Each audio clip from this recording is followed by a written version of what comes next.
आज आपने देखा सर पे टोपी अस्पा की और झंडा बसपा का, और कैसे समाज के लिए लड़ रहे हैं नौजवान, आपने देखा। ये हमारी लड़ाई अधिकारों की है, पार्टियों की लड़ाई नहीं है। और बहन जी हमारी हमेशा सम्मानित है, हमारे लिए बहन जी महापुरुष हैं। हम किसी की बातों में आके अपने नेता को बुरा नहीं कह सकते हैं, हम बेवकूफ लोग नहीं हैं।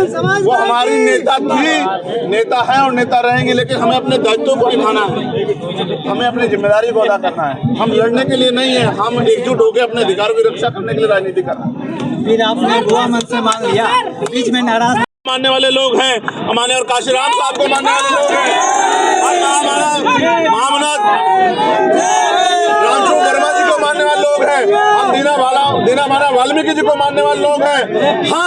मैं आपको स्पष्ट कर दूं, लाठी क्या गोली भी चल जाए, हमारे खून का कि कतरा भी बह जाए, हम अपने अधिकारों को इतनी आसानी से सरकारों को छीनने नहीं देंगे, लूटने नहीं देंगे। मैं फिर आपको कह रहा हूं कि लाठी गोलियों का हिसाब आने वाले समय में समाज सूद समेत करेगा। इस बात का भी मैं सरकार को वचन देता हूं, और मैं सरकार को भी चेताता हूं। शांतिप्रिय आंदोलन है, संवैधानिक आंदोलन है, मर्यादित आंदोलन है, इसको कुचलने का, साजिश करने का काम अगर किसी भी सरकार ने किया, मैं चंद्रशेखर आजाद, भीम आर्मी आजाद समाज पार्टी का कार्यकर्ता होने के नाते वचन देता हूं कि उस सरकार को तख्ता पलट करके रख देंगे हम लोग। इस बात को फिर कहता हूं, अब वो दिन चले गए कि हमारे खून से भी होली खेलेगा। अब वो दिन नहीं रहे, अब वो दिन चले गए।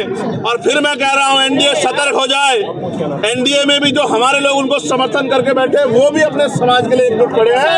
अगर सरकार तानाशाही करेगी, गुंडागर्दी करेगी, तो हमारे ही लोग इस सरकार को, पहले भी एक वोट से माननीय बहन जी ने सरकार गिरा दी थी, आने वाले कल में एक एक वोट बहुत कीमती है। एनडीए याद रखे, हमारे लोग जितने समाज के साथ खड़े हुए, जितने वो सांसद बन के गए SC ST के, अगर अपने समाज के साथ खड़े हो गए तो ये सरकार जमीन पे पड़ेगी। इस बात को आप सर, एनडीए के कई सहयोगी हैं जो आज समर्थन कर रहे हैं भारत बंद का। चिराग पासवान तो वही जीतन बाजी इसका विरोध कर रहे हैं, कह रहे हैं हमारी जातियां अलग है। इसको कैसे देखते हैं कि आने वाले समय में एनडीए में फूट हो सकती है? देखिए, मैं फिर कह रहा हूँ, जिसे जिसे समझ आ रहा है वो विरोध कर रहा है, और जिनको नहीं समझ आया उनको अपने भाइयों को हम लोग बिठा के वार्ता करके टेबल टॉक करके समझाएंगे। गोलमेज कॉन्फ्रेंस हुई थी या नहीं हुई थी? आंदोलन के बाद भी रास्ते होते हैं, हम अपनी एकता को टूट नहीं देंगे। जिनको चुनावी लाभ चाहिए हमारी एकता को अलग अलग करके, वो अलग लोग हैं। हमें अपने भाईचारे को बनाना, हम लोग टेबल टॉक करेंगे, हम उनके बीच में जाएंगे, हमारी जिम्मेदारी है। हम उनसे वार्ता करेंगे और उनसे कहेंगे कि बताओ कहाँ समस्या को हम लोग मिलकर दूर करेंगे। आप बताओ, अगर किसी के बड़े भाई को हक मिलेगा, क्या छोटा भाई विरोध करेगा? या किसी के छोटे भाई को हक मिलेगा, क्या बड़ा भाई विरोध करेगा? सवाल ये है, आप इसको इस तरह समझो, 13 पॉइंट रोस्टर आया था, हम लोगों ने सामूहिक रूप से विरोध क्यों किया? कि अभी आरक्षण की वजह से 6ठा पद हमें मिलता है। 3 से 4 पद निकाल के, एकल पद निकाल के जब आरक्षण को बिल्कुल जीरो कर दिया गया और सामान्य जाति के लोगों को भर दिया गया, तो हम इस षड्यंत्र को समझते हैं, इसलिए हम लोग इसका विरोध करें। इसलिए नहीं कर रहे हैं कि हमारे भाइयों को कुछ मिल रहा है तो हम विरोध क्यों विरोध करेंगे?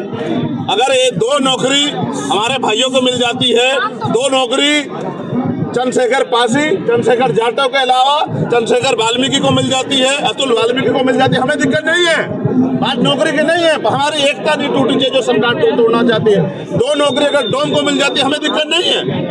नौकरी की बात थी नहीं, हम एक ग्रुप है, हम एक ताकत है, हम एक शक्ति है, उस शक्ति को हम लोग किसी भी कीमत पर नहीं जाने देंगे। जो लोग संविधान लेके पूरे लोकसभा चुनाव में घूमते रहे, 2 बड़े नेता, आज जब दलितों के भीतर एक सबसे बड़ा सवाल है ये रिजर्वेशन में क्लासिफिकेशन का, तब उन्होंने चुप्पी साध रखी है। समाज की आंखें हैं, समाज सब देखता है। समाज को किस तरीके से समझना चाहिए? देखो, वो लड़ाई कुछ और थी। वो लड़ाई ये थी कि भारतीय जनता पार्टी को हटा के देश बचाना है। अब लड़ाई कुछ और है। आने वाले चुनाव में आपको सबको पता लग जाएगा कि समाज क्या सोचता है। समाज बहुत सारे लोगों के चेहरों से पहले ही उनके चेहरे बेनकाब हो चुके हैं, इसमें कोई छिपावा नहीं है। हमने डिमोशन जो हुआ वो भी देखा, हमने बहुत कुछ देखा, हमने ये सरकार भी देखी, इससे पिछली भी देखी, हमने सब कुछ देखा। लेकिन याद रखे, सरकार हम बच्चे नहीं हैं। ये जो पसीना बह रहा है, इसके अगर खून भी देना पड़ा अपने अधिकारों को बचाने के लिए तो देंगे। इन सरकारों को दिन में तारे दिखाने पड़े। मैं आपको फिर कह रहा हूँ, अशोक भाई, राहुल भाई, गजेंद्र भाई, अभी 11 सितंबर बाकी है। मेरी बात को आप याद रखना, एक दिन में अगर सरकार नहीं सुनेगी तो 11 सितंबर को सुनेगा। और मैं वचन दे कह रहा हूँ, जिस दिन पार्लियामेंट का सेशन आएगा, इतनी ताकत से हम लोग उतरेंगे कि सरकार को मजबूर कर देंगे कि संविधान के आरक्षण को संविधान की 9वीं सूची में डाला जाए और पूरा बैकलॉग भर के ये जो जो हमला हो रहा है इस हमले को बंद किया जाए। आप लोग ध्यान रखना, मैंने सड़कों की लड़ाई छोड़ी नहीं है। बिल्कुल आप जानते हैं मैंने सड़कों की लड़ाई नहीं छोड़ी है।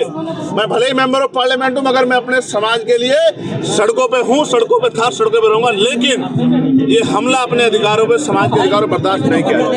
आने वाले दिनों में तमाम राज्यों में चुनाव है, विधानसभा चुनाव। आजाद समाज पार्टी की भूमिका उन राज्यों में क्या कुछ होगी या फिर वो पार्टी हरियाणा का चुनाव भी लड़ेगी, आजाद समाज पार्टी चुनाव भी लड़ेगी, आजाद समाज पार्टी जम्मू कश्मीर का चुनाव भी लड़ रही है, आजाद समाज पार्टी महाराष्ट्र झारखंड में भी तैयार करी, आजाद समाज पार्टी भीम आर्मी की शक्ति को से आज कोई अनभिज्ञ नहीं है। आप ये जानते हैं आजाद समाज पार्टी भीम आर्मी के लोगों ने मेहनत की, आपके बीच के लोग हैं, आपने देखा उनको संघर्ष करते, आपने उनको लाठी खाते देखा, गोली खाते देखा, जेल जाते देखा। आज ये जो बल पैदा हुआ है, आप बताओ 2017 से पहले भारत बंद होते क्या? ईमानदारी से हाथ रख के अपने दिल पे बताओ, ये बल कहाँ से पैदा हुआ? ये संघर्ष से पैदा हुआ है। ये अकेला मेरा बल नहीं है, ये समाज के नौजवानों का बल है। कहते हैं ना, संघर्षों के साए में घनघोर जवानी पलती है और इतिहास उधर झुक जाता है जिस ओर जवानी चलती है। आज जवान नौकरी नहीं देख रहा है, आज जवान समाज का हित देख रहा है। आज जवान जो है अपने देश के बारे में सोच रहा है। आज अब जो देश का जवान इकोनॉमी के बारे में सोच रहा है, आज देश का बेरोजगारी महंगाई के बारे में सोच रहा है, आज देश का जवान सामाजिक न्याय के बारे में सोच रहा है। और ये वो नौजवान है जिसने 2 अप्रैल 2018 को शहीदगी दी थी। सारी सीटों पे चुनाव लड़ेंगे क्या? ये पार्टी का फैसला है, मैं यहाँ बैठ के इस पे कुछ कह दूं। आज तो मेरे दिल में चाल चल रहा है कि भाजपा के लोग कमरे में पड़ के क्या क्या सोच रहे होंगे। आज तो मेरे दिल में चल रहा है कि भाजपा के लोग कब जो है सेशन बुला के अपने फैसले पे विचार करेंगे। आज तो मेरे मन में चल रहा है। आज मैं कोई राजनीतिक बात नहीं करना चाहता, मेरी बराबर में कोई चाह। फिर आपने बुआ मन से मांग लिया, बीच में नाराज थे थोड़े से। मैं कभी नहीं दे, आप में से एक आदमी गवाही दे दो, कभी मैंने उनके लिए एक बुरा शब्द कहा, मैं कहीं नहीं देखता।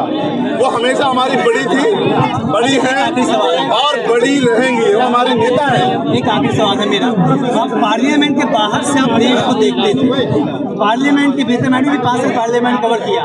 जब हम ऊपर से देखते हैं, प्रेस गैलरी से तमाम नेताओं से मिलते हैं, तो एक अलग दुनिया, एक अलग देश देखते और समझते हैं। आपने कौन सा देश देखा और समझा, क्या बदला? देखो, देश में 2 तबके हैं, वो जिनको सरकार अमीर करना चाहती है, जो सरकार के करीब, और एक तरफ तबका जो फांसे पे है, जिनमें बुनियादी सुविधा नहीं है, रोटी कपड़ा मकान नहीं है, उसकी ज्यादा चिंता है, जिसके बाद।